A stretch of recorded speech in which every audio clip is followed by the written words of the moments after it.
नमस्कार। Learn English with us part 20 में आपका स्वागत है।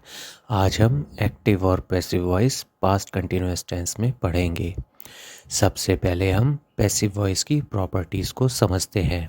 In passive voice the object comes before the verb and appears to perform the action. Passive voice में हमारा जो ऑब्जेक्ट है जिसके लिए कोई कार्य होता है वह वर्ब या क्रिया से पहले अपीयर होता है और ऐसा महसूस होता है कि ऑब्जेक्ट कार्य कर रहा है। In passive voice focus is on the object और the result of the action. Passive voice में हमारा जो ध्यान है, हमारा जो फोकस है वह ऑब्जेक्ट पर होता है। In passive voice doer of the action may be mentioned और omitted। पैसिव वॉइस में जो हमारा सब्जेक्ट है परिस्थिति या सिचुएशन के बेस्ड पर या तो हम उसे मेंशन करते हैं या हम ओमिट करते हैं या हटाते हैं। सबसे पहले हम एक एग्जाम्पल या उदाहरण पास्ट कंटिन्यूअस टेंस में एक्टिव और पैसिव वॉइस का लेते हैं, जो कि इस प्रकार है। एक्टिव वॉइस में John was driving the car. अब इसी सेंटेंस को हम पैसिव वॉइस में बोलेंगे the car was being driven by John. अब हम पास्ट कंटिन्यूअस टेंस में एक्टिव और पैसिव वॉइस के सेंटेंस को क्रिएट करने के रूल को समझते हैं। सबसे पहले हमारा एफर्मेटिव सेंटेंस या सिंपल सेंटेंस को क्रिएट करने का रूल सब्जेक्ट प्लस वाज या वर प्लस मेन वर्ब की फर्स्ट फॉर्म उसके साथ आईएनजी प्लस ऑब्जेक्ट। इसी सेंटेंस को हम अगर पैसिव वॉइस में लिखेंगे तो हमारा रूल बनता है ऑब्जेक्ट प्लस वाज या वर प्लस बीइंग प्लस यहाँ पर वर्ब की थर्ड फॉर्म आएगी प्लस बाय प्लस सब्जेक्ट। हम एक एग्जाम्पल भी ले लेते हैं, तब हमारा एफर्मेटिव या सिंपल सेंटेंस होगा एक्टिव वॉइस में John was driving the car. इसी सेंटेंस को हम पैसिव वॉइस में बोलेंगे the car was being driven by John. अब हम पास्ट कंटिन्यूअस टेंस में नेगेटिव सेंटेंस को क्रिएट करने के रूल को देखते हैं। सब्जेक्ट प्लस वाज या were plus not plus main verb की फर्स्ट फॉर्म उसके साथ में आईएनजी प्लस ऑब्जेक्ट। अब अगर हम नेगेटिव सेंटेंस को अगर हम पैसिव वॉइस में क्रिएट करेंगे तो हमारा रूल है ऑब्जेक्ट प्लस वाज या were plus not plus being plus main verb की third form plus by plus subject. अब हम एक एग्जाम्पल भी ले लेते हैं नेगेटिव सेंटेंस का, जैसे कि John was not driving the car.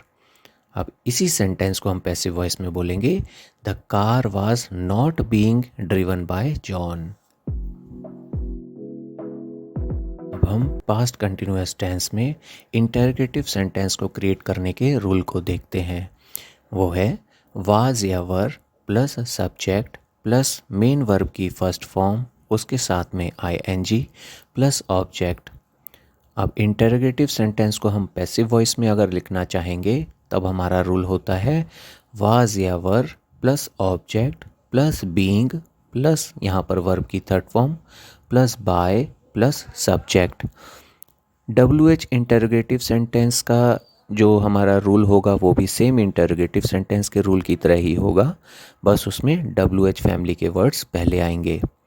तब हमारा WH इंटरोगेटिव सेंटेंस को क्रिएट करने का रूल है वो है WH फैमिली प्लस वाज या were plus subject plus main verb की फर्स्ट फॉर्म उसके साथ में आईएनजी प्लस ऑब्जेक्ट।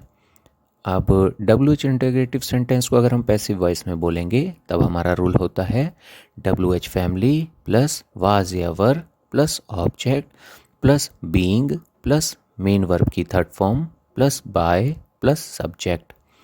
अब हम इंटरोगेटिव सेंटेंस का एक उदाहरण भी देख लेते हैं, एग्जाम्पल। तो हमारा एग्जाम्पल है was John driving the car. अब इसी को ही हम पैसिव वॉइस में बोलेंगे was the car being driven by John. Main verb की फॉर्म्स हमें पार्ट 3 की वीडियो से मिल जाएंगी और यूजेस ऑफ वाज एंड वर हम प्रीवियस वीडियोस को जो कि पास्ट कंटिन्यूअस टेंस की हैं रेफर करने से समझ सकते हैं। Now our important tip. Consistent practice is the cornerstone of success and it is crucial to hone your skills daily. Create 20 new sentences each day to strengthen your language proficiency. Begin engaging in conversation with close friends and family members to build confidence. Stand in front of mirror and practice speaking to enhance your verbal communication. Record yourself speaking every day and reserve time for self-review on weekends. Through this process, develop a sense of consistency and maintain faith in your abilities, as these steps collectively contribute to significant improvement in your communication skills. We thank you for your consistency because we know you are doing best. Please take care and stay safe. We are here for you and we will meet again in the next part. Till then, take care. Bye bye.